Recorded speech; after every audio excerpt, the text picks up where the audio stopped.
अस्सलाम वालेकुम, कैसे हैं आप सब। मैं उम्मीद करती हूँ कि आप सब बिल्कुल ठीक होंगे, खैरियत के साथ होंगे और खुश होंगे।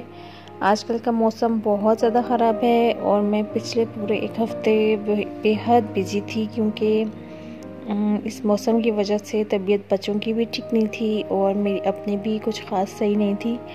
लेकिन आज थोड़ी सी फुर्सत मिली तो मैंने सोचा कि आप लोगों से कुछ बातें कर लूँ। और असल में मैं कुछ वीडियोस देख रही थी जो कि एक इंडियन व्लॉगर की हैं, उनका नाम है मान्या।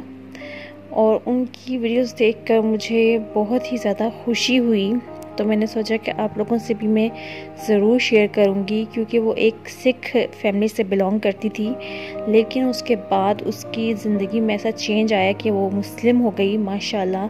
और उसकी वजह से आज वो बहुत ही अच्छी मुसलमान है, उसको हर चीज़ आती है, आयतुल कुर्सी, दुआएं। हमसे ज़्यादा मैं ये देख के हैरान थी कि वो बता रही थी कि मुझे तो खाने की और हर चीज़ की दुआ उसको याद है, सफ़र की और हर किस्म की दुआएं उसने याद की हुई है।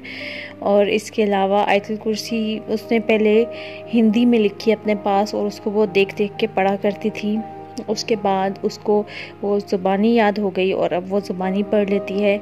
नमाज का तरीका उसने सीखा और नमाज का जो उसने तरीका सीखा और नमाज जो उसने याद की वो भी बहुत ही इंटरेस्टिंग उसने बताया कि मैंने इस तरह से याद की कि जब अल्लाह ने मुझ पे आजमाइश भेज दी, एक वक्त इस तरह का आया कि मुझ पे काफ़ी आजमाइश थी और अब वो अपने हस्बैंड की वजह से असल में मुसलमान हुई है क्योंकि उसके हस्बैंड मुसलमान हैं, तो उनकी वजह से वो भी मुस्लिम हो गई। और अब उसकी फैमिली जो है, क्योंकि वो सिख फैमिली से बिलोंग करती है, तो उसके पेरेंट्स जो हैं उनमें उसके अब्बू उससे बिल्कुल मिलते नहीं हैं। उनकी शादी को भी 11-12 साल हो चुके हैं, इसीलिए उन पे जो बीच में आजमाइश उस पे आ गई और उस आजमाइश पे उसने अल्लाह से गिला और शिकवा नहीं किया, बल्कि उसमें उसने नमाज सीख ली।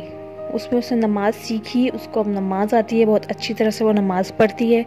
इसके अलावा बस उसके अब्बू से नाराज़ हैं क्योंकि वो सिख फैमिली है, तो उनको ये है कि हमारी जो फैमिली सिस्टम है वो इसने चेंज कर दिया। जबकि अगर उनको भी हिदायत आ जाए और वो भी इस रास्ते पे आ जाएं तो देखें अब ये लड़की इंशाल्लाह किस तरह से जन्नत में ही इंशाल्लाह इसका घर होगा और इसके बाकी फैमिली को भी अल्लाह हिदायत दे और वो भी अगर इस रास्ते पे आ जाएं तो उनकी तो ज़िंदगी संवर जाएगी।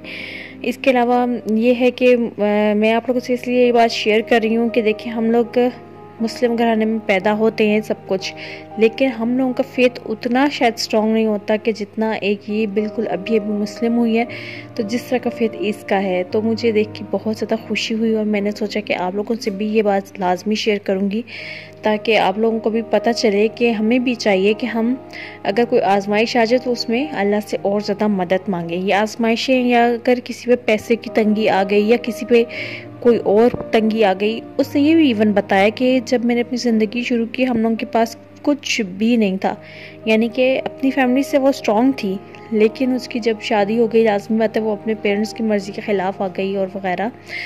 अम्मी राज़ी थी लेकिन अब्बू नहीं। फिर इस तरह से था कि उनके हालात भी बहुत ज़्यादा ख़राब थे, हालात ख़राब रहे फिर करते करते वो वेल ऑफ हो गए, स्ट्रॉन्ग हो गए। यानी कि बहुत ज़्यादा मुश्किल वक्त भी आ जाता है ज़िंदगी में, लेकिन वो फिर भी अल्लाह की से ही दुआ मांगती रही। वो सिख लड़की होकर अभी अभी मुसलमान होकर अल्लाह को बहुत अच्छी तरह से पहचानती है, जानती है। तो हम लोगों को तो हम जो मुस्लिम घरानों में पैदा होते हैं, लेकिन हम लोगों का शायद इतना फेथ स्ट्रॉन्ग नहीं होता और हम लोग जल्दी परेशान हो जाते हैं या हम अल्लाह से उस तरह से मदद नहीं मांगते, और मदद मांगे तो हमें ये होता है कि हमारी फ़ौरन मदद आई नहीं, हम उस पर भी बहुत ज़्यादा परेशान हो जाते हैं। जबकि हमें हर हाल में अल्लाह ही से मदद मांगनी चाहिए। और जितने भी और नॉन मुस्लिम्स हैं उनके लिए हमें दुआ करनी चाहिए कि अल्लाह उनको भी अपना मज़हब, ईमान की रोशनी उनके दिल में दे दे ताकि कब्र के अज़ाब से, जहन्नुम के अज़ाब से ये सब बच सकें। और अल्लाह ताला ने तो ये पैगाम बस दुनिया में भेज दिया है, अब जिसकी खुशकिस्मती होगी वो इस मज़हब पे आएगा और जिसकी खुशकिस्मती नहीं है तो वो फिर इस मज़हब पे नहीं आ सकता। जिस तरह इस लड़की की खुशकिस्मती थी, ये इस मज़हब पे आई और उसके बाद फिर इस पर और भी बड़ी आजमाइशें आई कि इसकी एक बेटा था जो कि पहले ही दिन जब पैदा हुआ और वो फौत भी हो गया।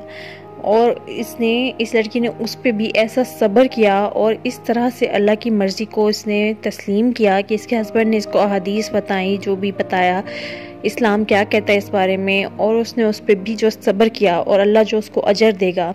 और जिस तरह से उसने अल्लाह की नाशुक्री इस पर भी नहीं की, और सबसे उसने ये रिक्वेस्ट की बल्कि कि कोई कमेंट्स में भी ये ना कहे कि अल्लाह ने आपके साथ ऐसा क्यों किया, नाउज़ुबिल्लाह।